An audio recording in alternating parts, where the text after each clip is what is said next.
Hello बच्चों, welcome to our style learning classes. तो आज हम लोग class 9th chapter 6 lines and angles की एग्जाम्पल 1 करेंगे। इस चैप्टर की एग्जाम्पल्स बहुत इंपॉर्टेंट हैं, सो मैं एग्जाम्पल्स इसकी एक्सप्लेन करूंगी 1 बाय 1 करके। सो एग्जाम्पल 1 करेंगे। सो बढ़ते हैं हम अपने एग्जाम्पल की तरफ।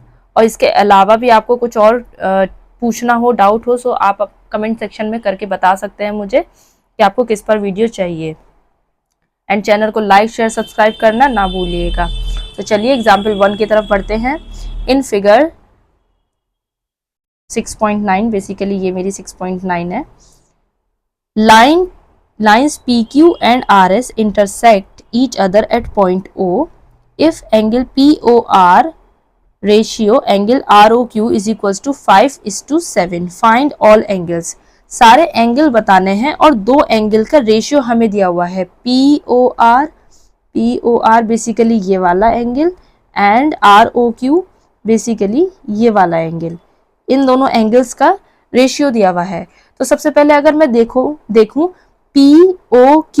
POQ मेरी एक लाइन है और इस लाइन पर ये दोनों बनने वाले एंगल, अगर मैं इनका सम करूं तो लीनियर पेयर हो जाएगा मेरी figure.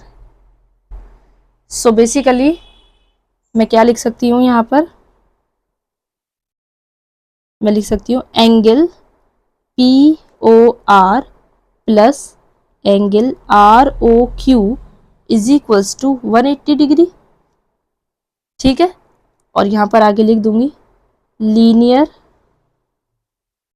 Pair of angles. Linear pair of angles, ठीक है, ये हमारी पहली चीज हो गई। उसके बाद अब हमें क्या दिया हुआ है, बट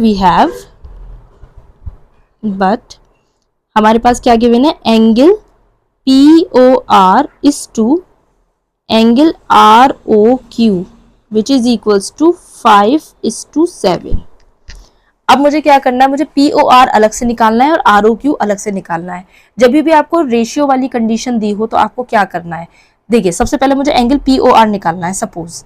ठीक है, तो एंगल POR करने के लिए मुझे क्या करना होगा, angle POR is equals to, यहाँ पर क्या है पहला वाला 5, सो मैं ऊपर 5 रख दूंगी और नीचे क्या रखूंगी, इन दोनों का टोटल क्या हो जाएगा, इन दोनों का 5 + 7 12 हो जाएगा। सो नीचे मैं 12 रख दूंगी। अब क्योंकि इन दोनों एंगल्स का सम 180 है तो मैं इंटू 180 से इसको मल्टीप्लाई कर दूंगी। सो मुझे एक एंगल मिल जाएगा। बेसिकली मुझे एंगल चाहिए, मुझे ये वाला एंगल चाहिए और मुझे ये वाला एंगल चाहिए। इन दोनों एंगल्स का मेरे पास रेशियो है बट मुझे पर्टिकुलर एंगल चाहिए। सो अब मैं क्या करूंगी, मैं यहाँ पर इसको डिवाइड करूंगी और इसको डिवाइड करने के बाद अगर मैं यहाँ पर इसको डिवाइड करूं, 6 2 = 12, 6 3 = 18, 30, 2 1 = 2 1 = 2 5 = 15, 5 = 75। सो बेसिकली ये मेरा एंगल आ गया 75। अब मैं इसी तरह क्या निकालूंगी, similarly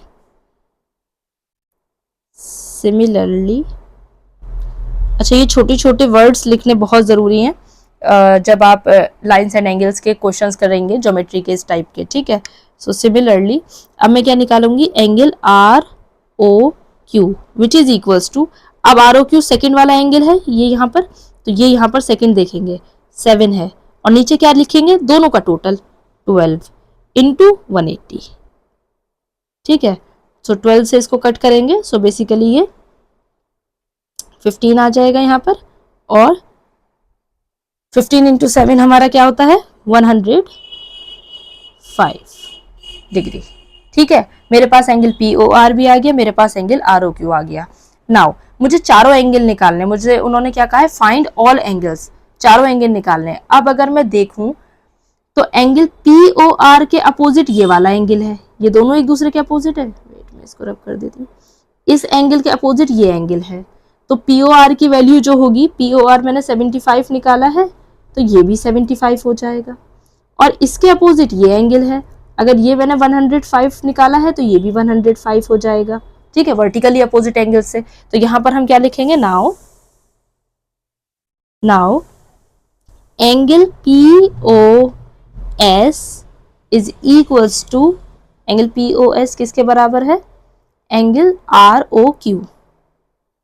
angle R O Q which is equals to 105 degree and angle SOQ is equals to angle POR which is equals to 75 degree.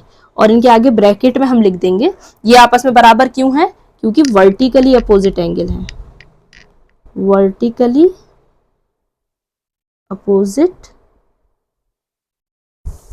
Angles, ठीक है।